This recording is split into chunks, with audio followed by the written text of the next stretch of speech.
Olá, gente.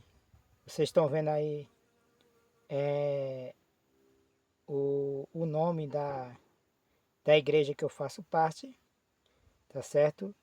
É Igreja Adventista do Sétimo Dia, Remanescente, Ministério Pequenos Grupos. Eu sou ministro desse, desse grupo, vamos dizer assim, ou dessa igreja, tá certo? É uma igreja que está, pelo menos aqui em Passira, está se juntando, né, se reunindo. E mas são vários pequenos grupos de adventistas remanescentes que prega a palavra de Deus em todo o mundo, tá certo? Então aqui em Passira é um grupo e tem vários grupos em todo o mundo levando a mensagem de Deus, tá certo? Temos grupos em São Paulo, Rio e outros lugares, né? Minas Gerais. Então eu vou colocar aqui o celular aqui para conversar com vocês. Hoje a gente vai falar um pouquinho a respeito de... Deixa eu colocar aqui um pouquinho, girar aqui. Então, gente, hoje a gente vai falar um pouquinho a respeito de Daniel, capítulo 7. A gente já estudou Daniel capítulo 2. Estudamos também Daniel capítulo 3, se eu não me engano, tá certo? Tem vídeo no meu canal. Mas o objetivo é enfatizar mais os capítulos que tem a ver com a história, tá certo? Do grande conflito do bem e do mal aqui nessa terra, tá certo, gente? Entre Deus e Satanás. Entre o povo de Deus e o povo do maligno, tá certo? Aqueles que não servem, não querem nada com Jesus, tá certo? Então, gente, eu estou com a Bíblia aqui, tá certo? A gente vai fazer uma oração. Eu estou com a palavra de Deus, tá certo? Essa é a única regra de fé e doutrina, tá certo? É aqui que Deus, é por meio da palavra de Deus que Deus fala aos nossos corações, tá certo? E por meio do Espírito Santo, né? Que é o Espírito de Cristo, tá certo, gente? Então, gente, vamos fazer uma oração, pedir orientação ao nosso Deus? Oremos ao Senhor. Pai querido, Pai bondoso, Pai eterno, Deus de Abraão, de Isaac, de Israel, louvado, exaltado, magnificado seja o teu santo e excelso nome. Nesse momento queremos nos colocar em tuas mãos para que o Senhor faça por nós aquilo que ninguém pode fazer. Queremos te pedir o poder do alto, Pai, para que assim, meu Deus, a mensagem não fique só na mente, mas que desça ao coração. Que aqueles que estão ouvindo a tua palavra e vendo, seja pela manhã, à tarde ou à noite, eles possam ter a certeza que o Senhor tem um plano especial para cada um deles. Tudo isso suplico e te agradeço. Perdoa nós pecadores e nos prepara para teu reino em nome de Jesus. Amém. Amém e amém. Meus amados, a gente vai estudar o capítulo 7 do livro de... Deixa eu ver se eu... Não sei se eu coloquei aqui, sim. Do livro de Daniel, né? Como vocês viram no capítulo 1 e no capítulo 2 e 3, né? A gente viu aí que a palavra Daniel, ela pode ser dividida em Dan, que era uma das tribos de Israel, e El era um tributo ao Deus do céu. Daniel, juntando, significa Deus é meu juiz, ou Deus é meu advogado de justiça, ou Deus é quem me julga, tá certo? Então a gente viu no capítulo 2, gente, a gente viu que, deixa eu ver aqui, fazendo um resumo, né? Para dar introdução, uma pequena introduçãozinha, a gente viu que Daniel, o rei Nabucodonosor, ele teve um sonho e nessa visão a gente viu aí que ele viu esse sonho que ele teve, né? Ele viu uma estátua, que a cabeça era de ouro, o peito e os braços era de prata, o quadril era de bronze, as pernas era de ferro e os pés era de ferro misturado com lodo, tá certo? E ele viu também uma pedra vindo do céu, do alto, e batendo no pé da estátua e destruindo destruindo a estátua, né? Ou seja, no final, Jesus vai vir, essa peça significa o Jesus vindo na glória do Pai, e ele há de finalizar o reino dos homens, e ele há de instituir, né, o seu reino, né, ou confirmar o seu reino aqui na terra, né? Estamos vivendo no reino da graça, em breve estaremos no reino da glória, teologicamente falando, tá certo? Então a bendita esperança de todos os cristãos ao longo dos séculos é a volta de Jesus com poder e grande glória, onde todo mal, toda dor, todo pranto, né, todas as dificuldades dessa terra hão de se acabar. Cristo, quando morreu na cruz do Calvário, ele pagou o preço pela nossa salvação, tá certo? Ele sofreu o dano da segunda morte, e quando ele derramou seu sangue na cruz do Calvário, ele estava redimindo não só a humanidade, mas também essa terra que precisava ser redimida, tá certo? Da escravidão, do pecado também, né? Da maldição que estava nessa terra. Então Cristo, ele redimiu tanto o ser humano como a terra, tá certo? Tanto é que Cristo levou uma coroa de espinho na cabeça. Depois, quando Adão e Eva pecou, antes que de Adão e Eva pecar, as árvores ou as plantas não tinham espinho, mas depois do pecado, o espinho veio aparecer. E Cristo aí, né, levou uma coroa de espinho na cabeça, simbolicamente também, né, uma possibilidade de entendimento é que ele resgatou também a terra, tá certo? Como o apóstolo Paulo disse que a terra está gemendo, né? A própria criação está gemendo, estava gemendo ou está gemendo. Mas Cristo pagou o preço tanto pela nossa salvação como resgatando, né, a terra da sua maldição, tá certo? Então, quando Cristo vir, é por isso que ele vai restaurar essa terra. Ele vai transformar o nosso corpo, tá certo? Hoje nós temos o corpo carnal, tá certo? Temos a natureza pecaminosa. Esse corpo vai descer à sepultura, nós vamos dormir em Cristo. É importante isso, ó, é coisa interessante. Os cristãos, ele não morrem. Claro que ele morre, mas eu preciso que você entenda o que eu vou falar agora, tá certo, gente? O cristão, ele dorme em Cristo. Lembra-se quando Lázaro morreu e passou 4 dias na sepultura? Cristo disse que Lázaro estava dormindo. Então, aí os discípulos, você está dormindo, então está bem. Mas Jesus disse, não, Lázaro está morto. Mas quem crê em Cristo não morre eternamente, mas dorme em Cristo, tá certo? A morte é apenas um sono até amanhã da ressurreição, tá certo, gente? Ou muitos, né, a última geração de cristãos, que eu creio que nós estamos vivendo, que nós somos o povo aqui de 2021, é a última geração de cristãos, tá certo? Que verão Jesus voltando com poder e grande glória. Tá certo? Então seremos transformados. A Bíblia diz, segundo Tessalonicenses, né? Que quando Cristo vir, os mortos em Cristo ressuscitarão primeiro. Depois nós, os vivos que ficarmos, seremos transformados. E juntamente com os que ressuscitaram, iremos para o céu, para o encontro com o Senhor nos ares. E estaremos para sempre com o Senhor. Louvado seja Deus, né? Então, gente, deixa eu ler uma partezinha do capítulo 7 de Daniel, né?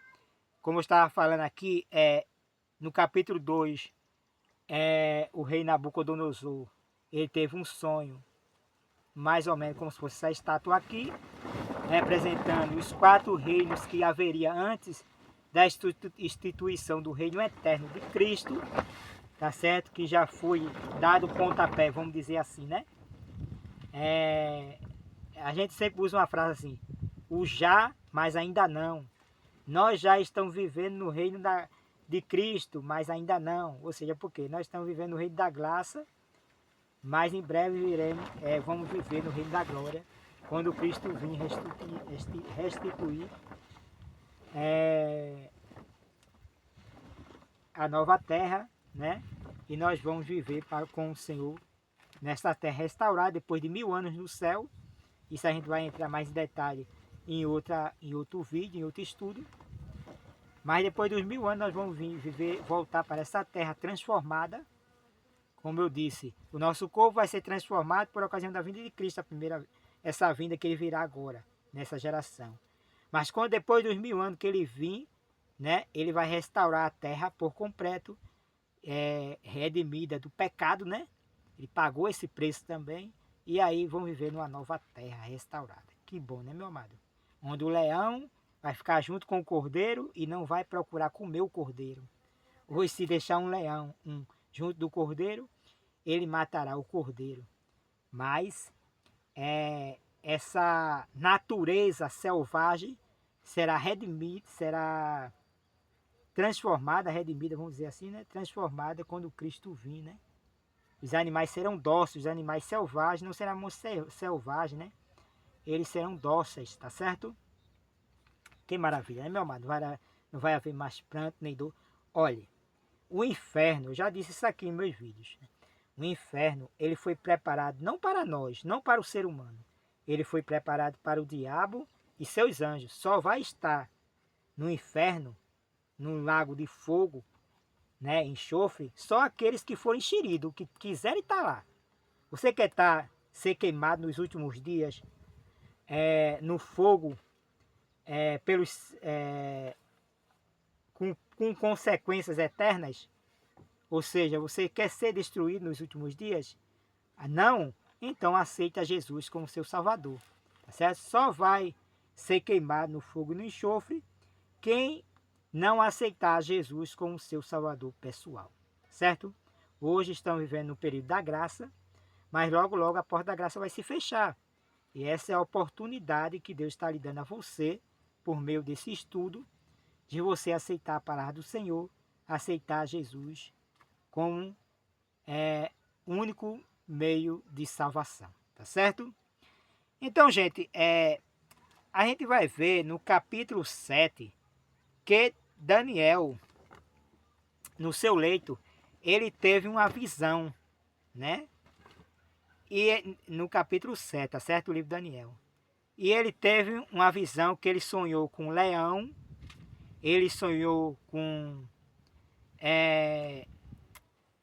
na visão ele viu um leão, ele viu um urso, ele viu um leopardo, né? E aqui a gente vê várias características, a gente vê na palavra de Deus várias características. E ele viu um animal espantoso, terrível e espantoso, tá certo? Que a gente vai ver também. Ele viu também 7 chifres e também um chifre pequeno que se tornou muito grande, tá certo?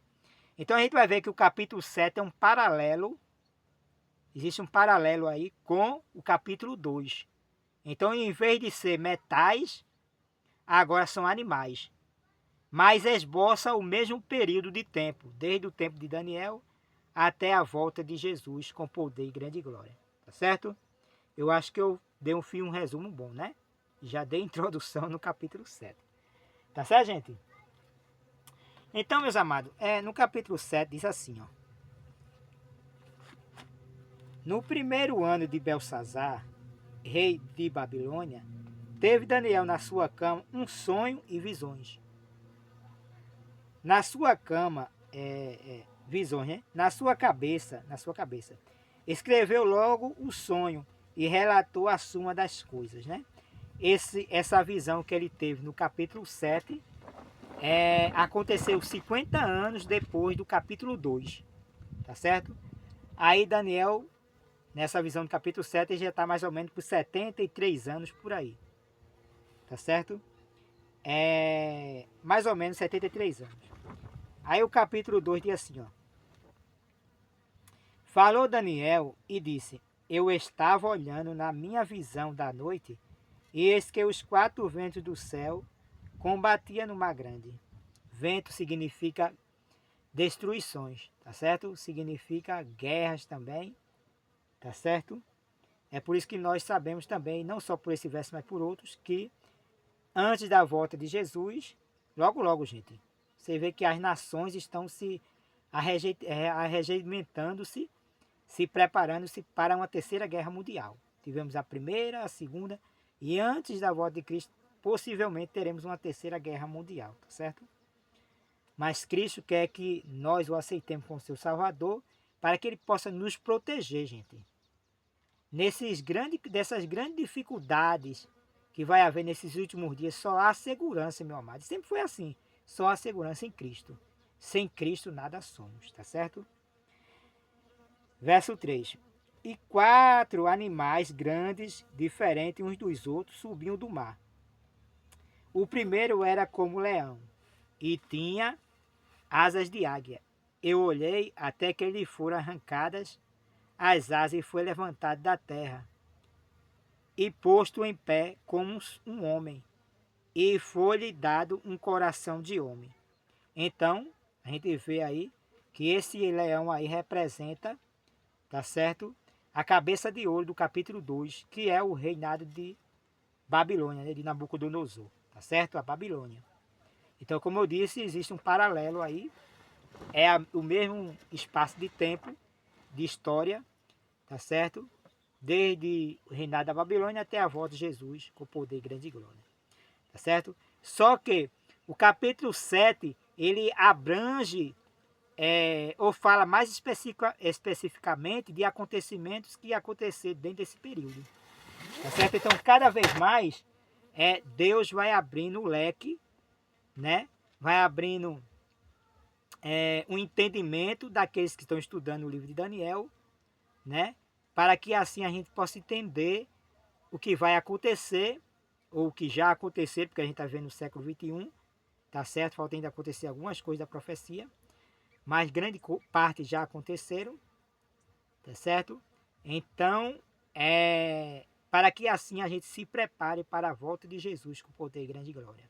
Quer se preparar para a volta de Jesus com poder e grande glória? Então fique nesse canal, se inscreva, compartilhe para ajudar esse canal a crescer e outras pessoas também. Se prepare, dê o seu like, tá certo? Se você puder, participe do ministério Mensageiros da Esperança, no qual você pode ajudar com 1 centavo, com 10 centavos, com R$ 1, com R$ 10, com 100, com 1.000, não importa por quanto. O que importa é que você faça parte dessa obra, ajude, meu amado, porque você, assim como eu, não podemos alcançar as outras pessoas, podemos estar onde as outras pessoas estão, mas podemos, por meio de um grande preparo, né, por meio da tecnologia, por meio também de entrega de livros, alcançar essas pessoas, tá certo? Então, quando o Moisés Ferreira, junto com outros irmãos, leva a mensagem, com o dinheiro que você ajuda, você está contribuindo e com certeza você será abençoado com isso, tá certo, gente? A Bíblia diz que aquele que aguar, o que ajudar, será ajudado. É uma lei, um princípio que Deus deixou, tá certo? Aí, agora, a gente viu aí que o leão representa a cabeça de ouro do capítulo 2. O leão do capítulo 7 representa a cabeça de ouro do capítulo 2, tá certo? Aí continua dizendo, verso 5 do capítulo 7. Continuei olhando, e eis aqui o segundo animal, semelhante a um urso, o qual se levantou de um lado, tendo na boca 3 costelas entre os seus dentes. E foi-lhe dito assim, levanta-te, devora muita carne. Então, qual foi aqui a gente viu que era o quê? Um urso, né? O segundo animal. O urso representa o peito e os braços de ferro do capítulo 2, que veio depois do reinado da Babilônia. Tá certo? Então a gente está vivendo um período de tempo que o reino da Babilônia já afundou e agora a Medo-Pérsia a Grécia, né? Melhor dizendo. Não, a Medo-Pérsia, né? A Medo-Pérsia, ela é que está agora reinando, tá certo? Reinando. A gente vai ver agora que surge um outro império, que é a Grécia, tá certo? Se você for olhar na história, primeiro veio a Babilônia, depois veio a Medo-Pérsia, depois veio a Grécia, tá certo? Aí eu vou ler o verso 6. Depois disso eu continuei olhando, e eis aqui outro semelhante a um leopardo, e um leopardo e tinha 4 asas de ave, nas suas costelas, ou seja, viria rapidamente. Tinha também este animal 4 cabeças e foi-lhe dado domínio, tá certo? Então, aí essas 4 cabeças simboliza, né, os 4 generais de Alexandre o Grande, tá certo? Que fala muito sobre eles em outro capítulo do livro de Daniel, tá certo? Então, essas 4 cabeças representam os 4 generais. Alexandre o Grande teve 10 generais, e desses 10, eles lutaram entre si, 4 ficaram com o domínio de Alexandre o Grande, tá certo? Então a gente está vivendo agora no período da Grécia. Então primeiro veio a Medo-Pérsia, depois primeiro veio Babilônia, Medo-Pérsia depois a Grécia, com Alexandre o Grande, né? E agora a gente vai dar continuidade, verso 7, e assim, ó. Depois disso eu continuava olhando nas visões da noite, e eis aqui o quarto animal, terrível e espantoso, e muito forte, o qual tinha dentes grandes de ferro. Veja que esse animal espantoso, ele tinha um pouquinho do ferro, um pouquinho do bronze e um pouquinho do ouro, tá certo? No sentido de conquistar, no sentido de procurar escravizar, tá certo? Grande de ferro, ele devorava e fazia em pedaços e pisava aos pés o que sobejava. Era diferente de todos os animais que apareceram antes dele e tinha 10 pontas. Então, qual foi o animal, qual foi o império que veio depois da Grécia na história? Quem estudou, tá certo, sabe que depois da Grécia veio Roma, né? Roma Império, tá certo? Quando Cristo andou nessa terra e foi morto, foi crucificado, quem é que estava dominando? O Império Romano, tá certo? Se nós voltarmos antes de Cristo, antes do Império Romano, aí vem o quê? Vem a Grécia, Medo-Pérsia e Babilônia, regredindo, tá certo? E se nós agora voltarmos, Babilônia, Medo-Pérsia, Grécia e Roma, que nesse período de tempo aqui de visão de Daniel, quem está reinando é Roma Império, tá certo? Mas a gente vai ver que algo vai acontecer, tá certo? Vai passar de Roma Império para Roma Papal, né? A leitura vai passar do literal para o espiritual, tá certo? Vai passar do horizontal para o vertical, tá certo? Roma, agora a gente vai ver que no decorrer da leitura, Roma aqui descrita já não é mais Roma Império, é Roma Papal, mas que está imperando, tá certo? Com as suas artimanhas, suas ideias, né? Tanto com a força, como a parte espiritual, né? Como por meio de espiritualmente, tá certo? A gente vai ver. Qualquer dúvida, gente, coloca aí no rodapé que a gente vai respondendo segundo o possível, tá certo? Estando eu considerando as pontas, eis que entre elas subiu outras pontas pequenas. Lembra que tinha 7 pontas? Mas aqui fala de uma ponta pequena. A gente vai ver quem é essa ponta pequena, tá certo? Já vou dizendo, é Roma, tá certo? É Roma no seu período papal, ou a Igreja Católica Romana, tá certo? Diante da qual 3 das pontas primeiras foram arrancadas. Então, veja só. Para a Igreja Católica Romana ela se estabelecer, ela dos 10 reinos que existiam, bárbaros, ela teve que conquistar todos eles, né? Roma saiu conquistando no Império, conquistando todos os reinos. Só que havia 3 reinos, né? Ostrogodos, Vândalos, se eu não me engano, né? E tem outro, né? Que eu acho que está ali escrito, depois eu passo para vocês. Então, esses 3 reinos bárbaros que para a Igreja Católica Romana ela se estabelecer, ela teria que vencê-los. É interessante algo específico aqui, gente. Essas três tribos bárbaras, que um deles, né? Deixa eu ver aqui que eu gosto muito de anotar. Deixa eu ver aqui. Aqui, ó, aqui diz assim, ó. Em 508 foi o ano em que Clovis, rei dos francos, assumiu a posição estratégica de primeiro poder civil, a unir-se à igreja nascente de Roma. Rei dos francos, né?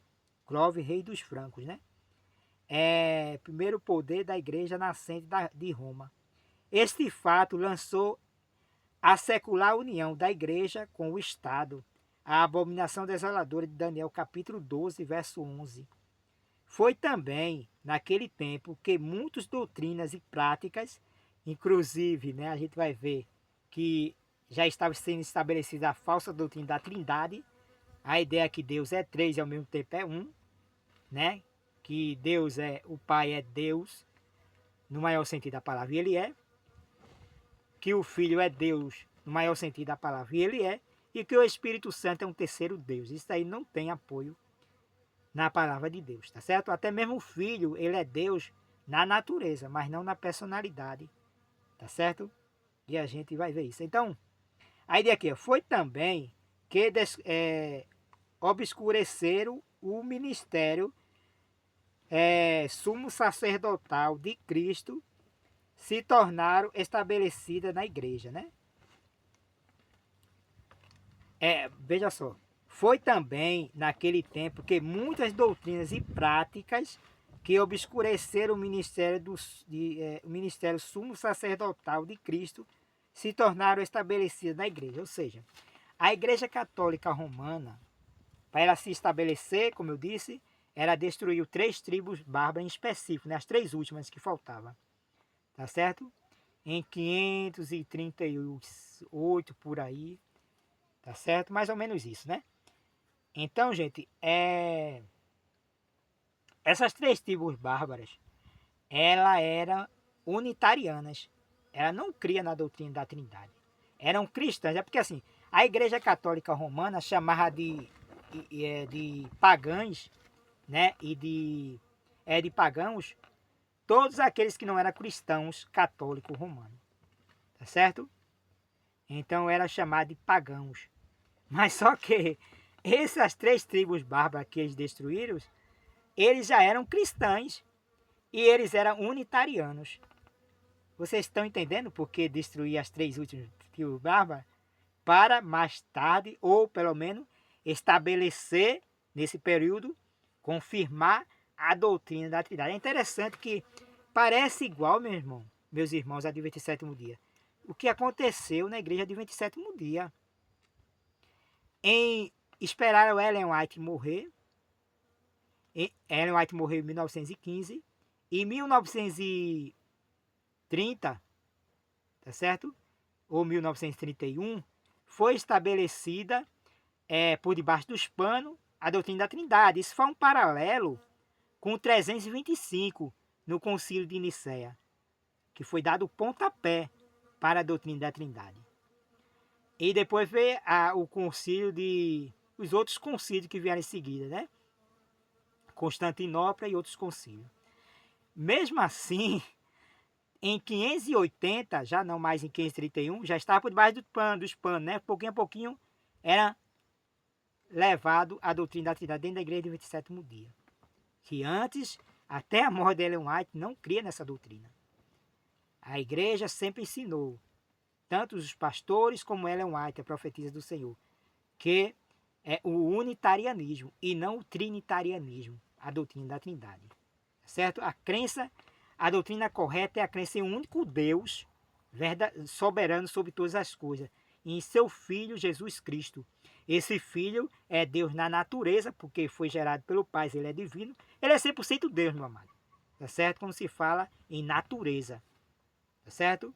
Mas ele mas não na sua personalidade. A personalidade veio à existência quando Cristo veio à existência, quando foi gerado antes da fundação do mundo e antes também de tempos não contáveis.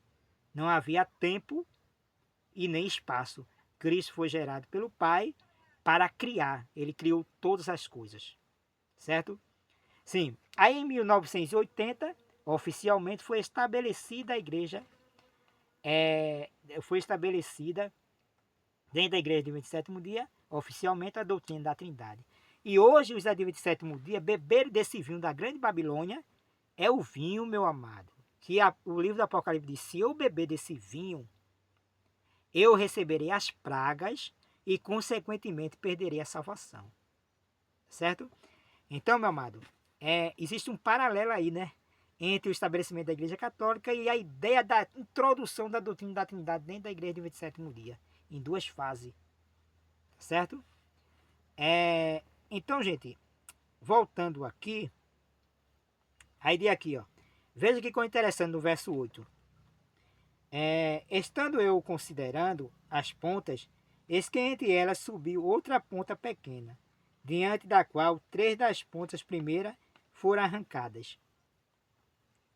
E eis que nestas pontas havia olhos como olhos de homem. Ou seja, os olhos, gente. Aqui usa a palavra olhos porque os profetas de Deus, no Velho Testamento, eles eram os olhos de Deus na terra. Aí aqui na profecia, quando está falando do papado, é para que a gente entenda que realmente está se falando que ia surgir, esse homem do pecado que Paulo fala em Tessalonicenses. Paulo disse: olha, de modo algum o Senhor não voltará antes que venha o ministério da iniquidade, onde se oporia contra Deus, querendo se sentar, ao ponto de se sentar no trono,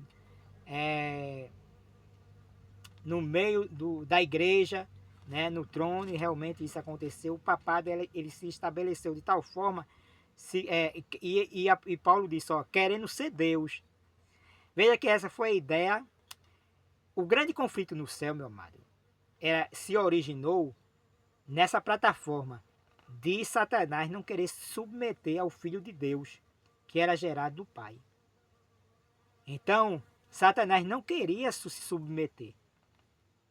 Aí ele começou a dizer que Deus era um Deus arbitrário, que a lei de Deus era arbitrária, tá certo? Ele começou uma rebelião no céu, mas não houve mais lugar para ele no céu, e essa rebelião se estendeu para aqui para a terra. E ele está, meu amado, ainda com essa rebelião por meio de doutrina. Durante a Idade Média, usou a força, né? Isso vai ser usado também nesses últimos dias, tá certo? A força também de novo, segundo a profecia. Então, a Igreja Católica Romana, por meio dos papas, né, e do poder civil que a Igreja Romana aderiu, né, usando o poder humano, império civil, perseguiu a igreja ao ponto de queimar livros, né, da igreja, queimar a Bíblia, impedir que o povo leigo estudasse a Bíblia. Para eles eram a boca de Deus, o Papa é infalível, né? Então, quando o Papa fala, é Deus falando, né? Se o fulano fala, não é Deus falando, mas se é o Papa, é Deus falando.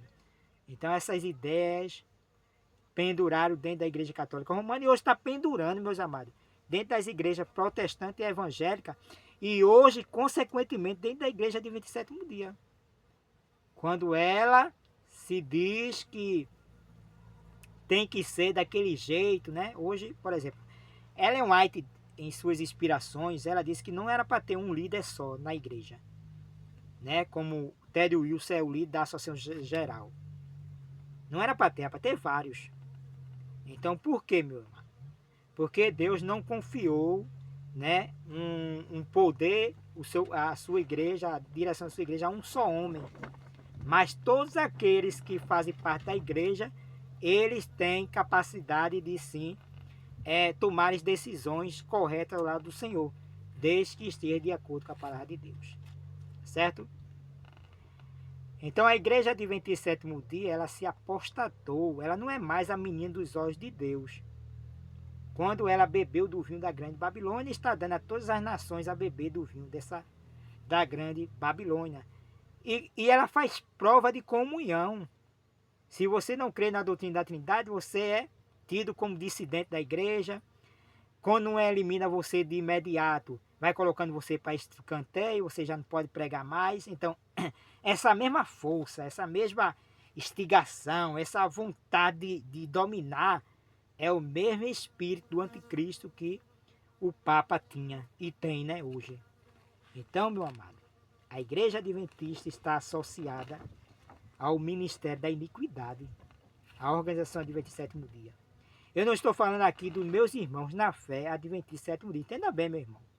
Você é servo de Jesus Cristo. Cristo quer que você tome uma decisão ao lado dele, tá certo? Jesus lhe ama muito, eu lhe amo muito. Você é especial para Jesus. Mas se você continuar dentro da Igreja Adventista Sétimo Dia, organização, você receberá as pragas e, consequentemente, perderá a salvação. Aí aqui, ó, no verso 8 ainda, certo? Havia olhos como olhos de homem e uma boca que falava grandiosamente, com insolência.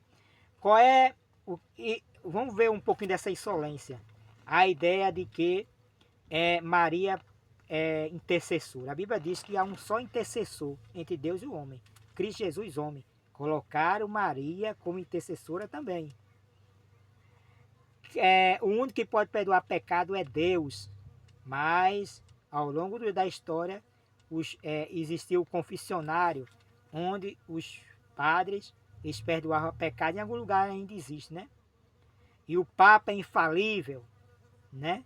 Então, tudo isso, meu amado, só a ideia de que só as castras sacerdotal da igreja podiam interpretar a Bíblia, o leigo não podia. Então, tudo isso são erros e mais erros que veio se originando desde o segundo século e tomou uma força maior no estabelecimento da Igreja Católica Romana e está pendurando até os nossos dias, tá certo?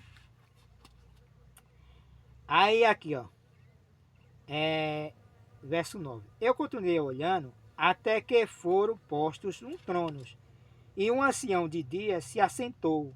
O seu vestido era branco como a neve, e os cabelos da sua cabeça como a linda lã. O seu trono chamas de fogo, e as rodas dele fogo ardente. Um rio de fogo, verso 10. Um rio de fogo manava e saía de diante dele, e milhares de milhares o serviam, e milhões de milhões estavam diante dele. Assentou-se o juízo e abriu-se os livros.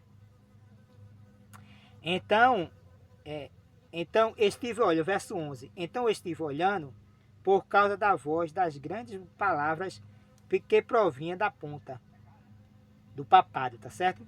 Estive olhando até que o animal foi morto e o seu desfeito e entregue para ser queimado pelo fogo. E quanto aos outros 4 animais, foi-lhe tirado o domínio, todavia foi-lhe dado prolongação de vida, até certo espaço de tempo. Eu estava olhando nas minhas visões da noite, verso 13, e eis que vinha nas nuvens do céu um como o filho do homem, e dirigiu-se ao ancião de dias, e o fizeram chegar até ele. E foi-lhe dado o domínio, verso 14, o domínio e a honra e o reino, para que todos os povos, nações e línguas o servissem. E o seu domínio é um domínio eterno, que não passará, e o seu reino, o único que não será destruído.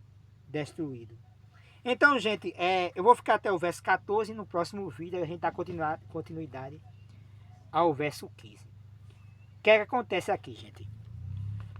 Enquanto aqui, a gente está no período aqui que a Igreja Católica Romana está reinando, desde 538 até um pouquinho antes da volta de Jesus com poder grande de glória, né? Até a volta de Jesus com poder grande de glória, melhor dizendo, né? Então, gente, durante esse período da profecia, desde 538 até a volta de Jesus, nós estamos vivendo. Aí aqui diz que foram colocados tronos, né? Livros foram abertos, ou seja, foi instituído um juízo. Em que período a gente está vendo aqui da história? 1843 ou 1844.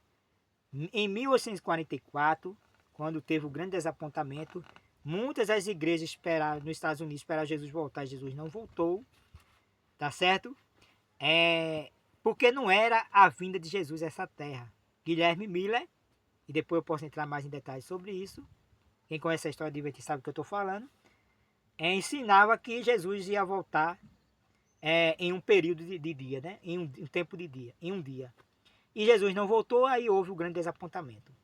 Mas houve um grupo de pessoas de Adventista que mais tarde se tornaram os Adventistas do sétimo dia, que compreenderam as profecias e entenderam que não era a vinda de Jesus a essa terra, mas sim a passagem de Jesus do lugar santo para o lugar santíssimo. Quando Cristo ascendeu ao céu, ele foi ao lugar santo. Até 1884, ele estava no lugar santo. Isso não quer dizer, gente, que Cristo estava lá preso no lugar santo. Deus é onisciente, onipotente e onipresente, ele é onipresente, tá certo? Mas, teologicamente e literalmente falando, Cristo, até 1844, estava, ou 3, né? Estava no lugar santo. E em 1844 ele passou do lugar santo para o santíssimo. Esse é o período aqui da profecia do capítulo 7, que foi estabelecido o juízo. Então, uma observação, enquanto o juízo está sendo estabelecido, o chifre pequeno, que tinha olhos aqui na profecia, estava reinando. Então, e está reinando. Então o juízo começou em 1844, primeiro pela casa de Deus, primeiro pelos mortos que morreram em Cristo, ou que estão dormindo em Cristo. Todos estão sendo julgados, tá certo? Está havendo um juízo investigativo.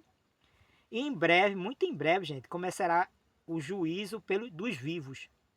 Tá certo? Não sei quando, mas em breve acontecerá. Tá certo? Então, há quem diga, há vozes dentro da igreja de 27º dia, de teólogos, tá certo? Um deles é o pastor Samuel Ramos, né?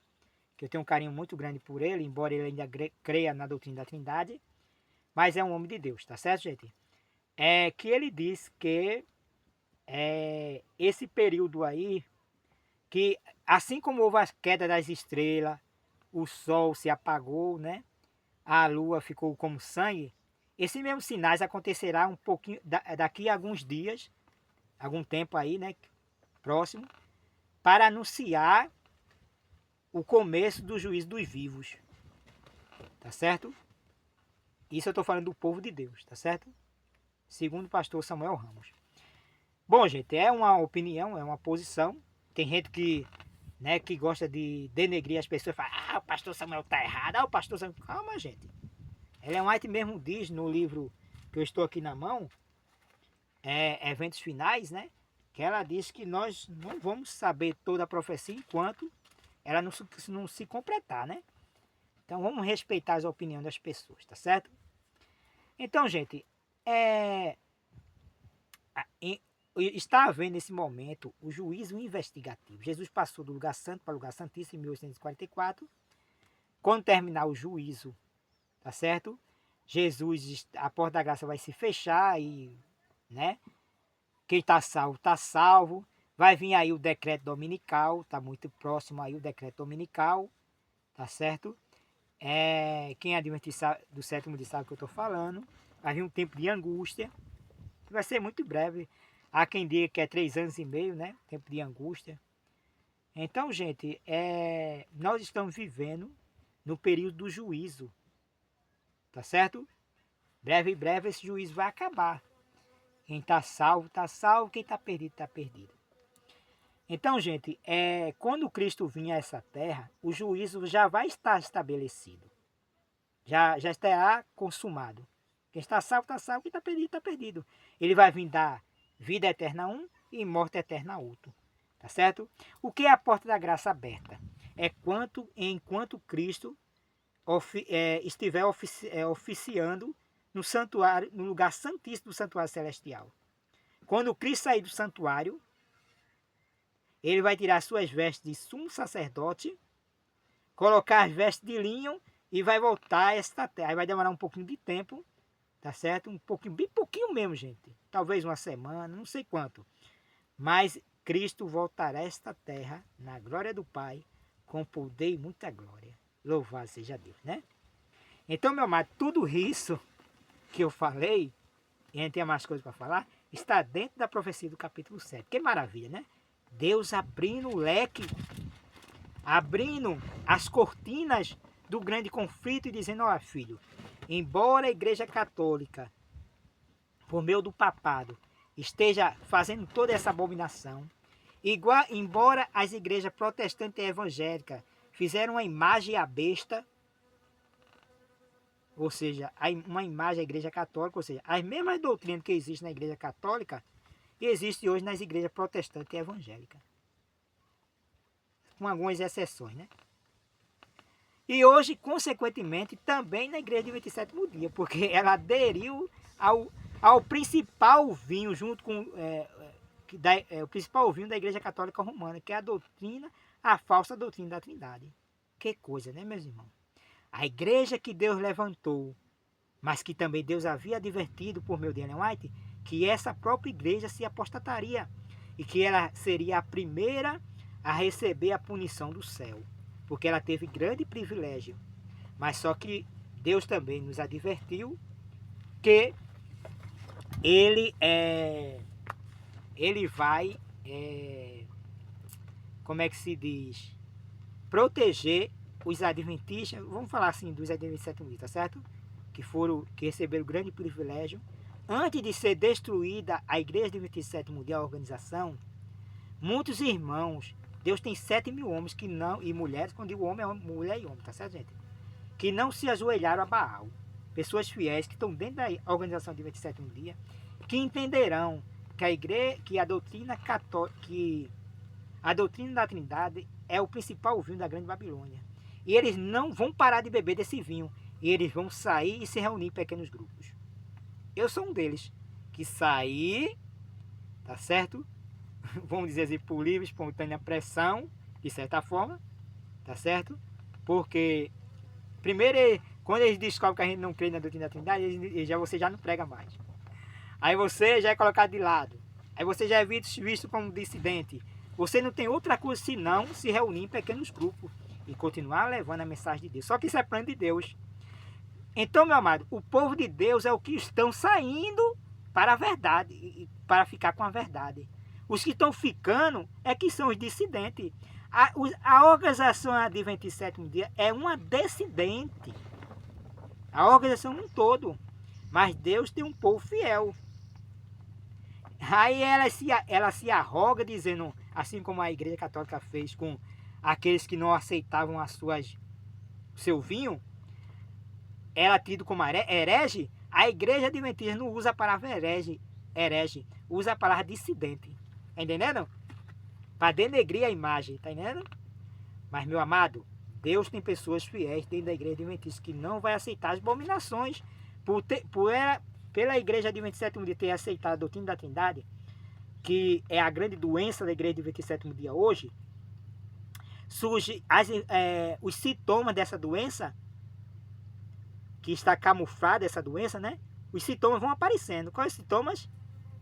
É dança dentro da igreja, é pastor espitando o cabelo, é gritaria dentro da igreja, mulheres querendo ser diaconisa, anciã, pastoras, né? São vários e vários crenças falsas que vão gerando cada vez mais.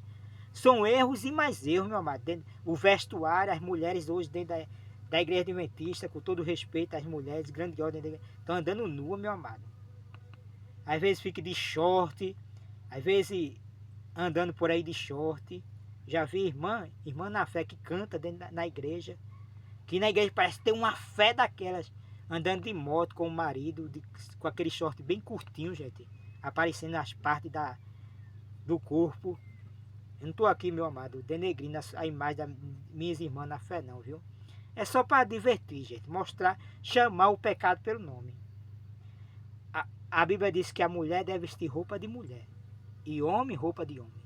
A calça foi feita para o homem, a saia para a mulher. Ah, é uma questão cultural. Não é cultural só não, meu amado. Deus supera a cultura. A nudez do marido e da mulher é para o casal. A nudez do homem é para a mulher, para a sua esposa, e da esposa é para o seu esposo. Mas está virando uma bagunça, meu amado, dentro da igreja do 27º dia. Por que tanto essa bagunça, meu amado? Porque isso é apenas os sintomas. O pior está camuflado em doutrina de Deus, que eles dizem que é de Deus.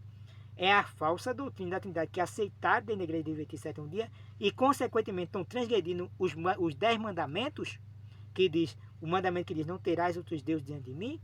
E aí, a igreja está nessa situação. Muda-se as doutrinas, muda-se a religião. Mudaram a doutrina, a igreja de 27º dia tornou-se uma nova organização. Ela não é mais a menina dos olhos de Deus, embora diga que seja. Embora, isso agora é verdade, embora tenha pessoas fiéis a Deus dentro da organização de 27º dia, que logo sairão e se reunirão em pequenos grupos. Se Ellen White estivesse viva hoje, meu amado, não faria parte da organização de 27º dia. Ela estaria na sua chácara, seu sítio. Ela estaria em algum lugar, meu amado, em pequenos grupos, né, na sua chácara. Ela estaria como Moisés está fazendo. Ela estaria o quê? Em pequenos grupos. A obra terminará do mesmo jeito como começou. Como começou, meu amado? Começou em pequeno grupo. Como terminará? Em pequenos grupos. Tá certo? Então, a partir do próximo vídeo, nós vamos dar continuidade ao verso 15 do capítulo 7 do livro de Daniel. Tá certo? Eu creio que você entendeu, né? Então, meu amado, que Deus possa lhe abençoar. Tá certo? Você, principalmente você que é de 27º dia, meu amado. É hora de sair, meu amado. Ó, por exemplo, desde 1888 que Deus está chamando pela serva do Senhor o povo para sair das cidades e vir morar no campo. Viver no campo. E do campo evangelizar a cidade. Certa vez os pastores disseram assim: ah, é isso que Satanás quer, colocar todo mundo no campo para que a cidade não seja evangelizada. Não, meu amado, é isso que Deus quer. Este é o método que Deus estabeleceu e orientou a igreja por meio do Espírito de Profecia. Que todo o povo de Deus venha para o campo e do campo evangelize a cidade. Tá certo? Então, podemos ter ponto de pregação dentro da cidade, podemos ter ponto, mas depois que que a gente fizer o trabalho missionário, devemos voltar e ir para o campo. Devemos morar no campo e se preparar, tá certo? Se fortalecer e sair para levar a mensagem de Deus. O povo de Deus, quando estão reunidos, eles cantam, oram, estudam a Bíblia e pelo poder do Espírito Santo, da chuva serôdia, eles pregam a última mensagem de Deus nessa terra. Não é fácil, meu amado, dizer para o mundo hoje que guarda o domingo, que acha que o domingo, que trabalha no sábado, até o sábado, e que descansa no domingo, dizer que não é para fazer isso. É para descansar no sábado e, se quiser trabalhar no domingo, trabalhe. Onde todo mundo tem o domingo como dia do Senhor, onde a Bíblia ensina que o dia do Senhor é o sábado. Não é fácil, meu amado, mas essa é a mensagem de Deus. Dizer que Cristo é o único meio de salvação. Cristo, justiça nossa. Enquanto as pessoas procuram salvação em qualquer outra coisa, menos em Jesus Cristo, nosso Senhor. Não é fácil. Dizer que estão vivendo no limiar da volta de Jesus com poder e grande glória. Que estão vivendo na última geração que verá Jesus voltando com poder e grande glória. Não é fácil, meu amado. Enquanto as pessoas estão esperando uma Copa do Mundo, enquanto as pessoas estão esperando a filha namorar, noivar, crescer, namorar, noivar o filho, namorar, noivar, se casar. E a Bíblia diz que nos últimos dias casarão e se darão em casamento, né? São sinais da volta de Jesus. Então, muitos estão esperando várias e várias coisas, menos a volta de Jesus com poder, grande glória. E até mesmo aqueles que estão esperando Jesus voltar, estão dentro de denominações apostatadas, que estão bebendo o vinho da grande Babilônia. Que o Senhor nos adverte no livro do Apocalipse, que se tiver dentro dela, mesmo se dizendo os cristãos, se não saírem e não se reunirem em pequenos grupos, não fazendo a vontade de Deus, de acordo com como Deus estabeleceu, receberão as pragas e, consequentemente, perderão a salvação. Deus tem filho maravilhoso na Igreja Católica Romana, na Igreja Assembleia de Deus, Universal, Brasil para Cristo, Quadrangular, Deus é Amor, a Igreja do Amor. Todas essas denominações, católica, protestante e evangélica, Deus tem filho maravilhoso. Religiões cristãs e não cristãs, Deus tem filhos maravilhosos. Mas o Senhor está chamando essas pessoas para sair desses lugares e vir de encontro ao verdadeiro Deus. Se inscreva nesse canal, compartilhe, dê o seu like. E aqui, meu amado, nesse canal você vai saber como se preparar para a volta de Jesus. Se você caiu hoje nesse canal de paraquedas, volte e veja os vídeos anteriores, para que você se prepare para se encontrar com o nosso Senhor e Salvador Jesus Cristo, que Ele está voltando, meu amor, meus amados, com poder e grande glória. Que maravilha! Será Jesus mesmo vindo literalmente, visivelmente e audivelmente. Tá bom, meu amado? Saúde e paz. E eu vou terminar com a oração, certo? Senhor nosso Deus, estudamos a Tua palavra, o livro de Daniel, terminamos no verso 14 do capítulo 7, mas no próximo vídeo, segundo a Tu querer, segundo a Tua vontade, a Tua misericórdia, a Tua permissão, vamos dar continuidade, Senhor. Que as pessoas que estão me vendo nesse momento, pela manhã, à tarde ou à noite, que eles possam ser tocados pelo Teu Espírito Santo e ter necessidade, ó Pai, de fazer a Tua vontade, de andar nos Teus caminhos, Senhor. Eu te suplico não por haver algum mérito em mim, Senhor, mas em nome de Jesus, Senhor. Que Teu Espírito Santo, que o Teu Santo Espírito trabalhe na mente dessas pessoas, para que a mensagem não fique só na mente, mas que desça ao coração e transforme vidas. Tudo isso te suplico, mais uma vez já te agradeço, não pelos meus próprios méritos, mas em nome de Jesus, que vive e reina para todos sempre. Amém, amém e amém. Meu amado, que Deus possa lhe abençoar. Se você puder, tiver condições financeiras, às vezes tem gente que tem condições financeiras e não sabe o que fazer com o dinheiro, meu amado. Você quer contribuir na obra de Deus? Nós temos aí o projeto Missionários, Missionários da Alegria, né? Se você quiser fazer parte, embaixo aí do vídeo vai estar o meu Pix aí. Contribua com alguma coisa e venha fazer parte dessa obra. Se você mora perto de Passira, região próxima, ou em Passira, eu estou em Poço do Pau. Peça aí meu número, meu contato, tá certo? E aí, meu amado, venha fazer parte junto conosco da igreja que está se preparando para a volta de Jesus. Tá certo? Venha somar, venha ajudar e juntos nós vamos estar em pé, não pelo nosso próprio poder, mas pelo poder de Deus, de Cristo, justiça nossa. E vamos estar em pé para olhar para o céu e ver Jesus voltando com poder e grande glória. Nós hoje estamos vivendo, meu amado, com os pés na terra, mas os olhos no céu. Certo? Aguardando a bendita esperança da volta de Jesus com poder e grande glória. Faça parte desse projeto, Mensageiros da Esperança.